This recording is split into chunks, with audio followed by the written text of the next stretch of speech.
Warning. Our YouTube channel and its videos may contain scenes, language, and content that may not be appropriate for all audiences. These videos include surveillance footage, undercover pursuit of suspects, actual police and rescue operations, and fearless confrontations. If you do not approve of the content, please do not watch our videos. If you wish to continue, we strongly advise that you proceed with caution. Viewers' discretion is advised. Kasama natin naman ngayon sa studio si Dory Tayungan.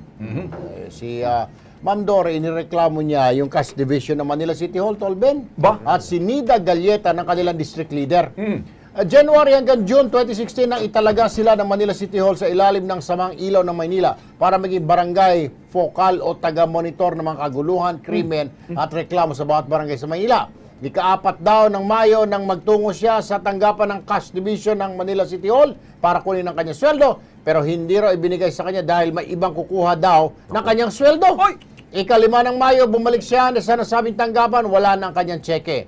Nang tignan daw niya ang identification card na kumuha ng pera, ginamit daw ang kanyang pangalan pero ibang mukha ang nakalagay dito. So, ma'am, mabilisan na lamang. Nung pumunta ka, ayaw ibigay sa'yo. Opo, may nakita mo yung ID na ikaw yon pero ayaw maniwala. Opo, Ang bali, sabi, iba. opo, sabi po nung paymaster po, may picture nga daw po na nakalagay doon, kaya po i-hold daw po nila. So umaasa po ako na nandun pa po yung cheque. Kaya po nung nag-ano po ako na makahingi po ako ng tulong para balikan po yung cheque, sinamahan po ako nung kagawad namin para nga po malaman kung nandun pa po yung cheque. Yun nga po, nung nakita ko po, nakuha na po yung cheque ko. Sino nakakuha niya? Yun nga, ginamit Ito po. Kapangalan niya pero ibang mukha. Opo. Ibang mukha. Parang kamukha ni Belarmino. Na babaeng version niya lang.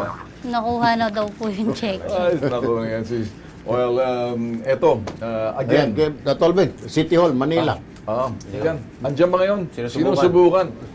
Walang sumasagot doon. Ay, sus Mario. Gawan siguro ng paraan niya ng Manila City Hall. Okay. Ayos naman yan siguro. Siguro maganda, Win, may mensahe tayo sa City Hall. Ayan. Nakaabot na sa amin itong sumbong na to kayo dyan, si Frex Boren, Assistant Officer.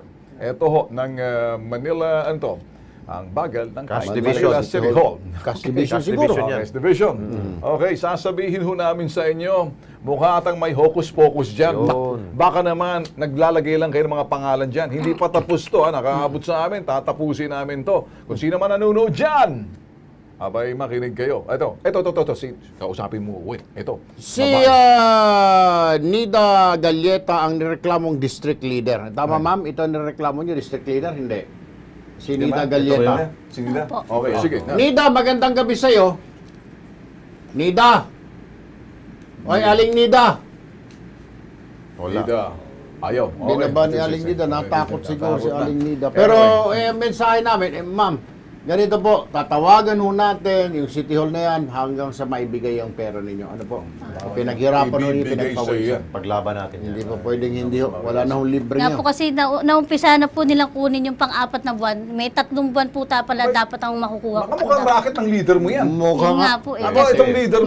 marami po kami mga kasamahan. Ako Okay, lang may po ako investigan nakakuha si ng leader. ebidensya, sir. Okay, sige. Okay, gagawa natin ng paraan yan.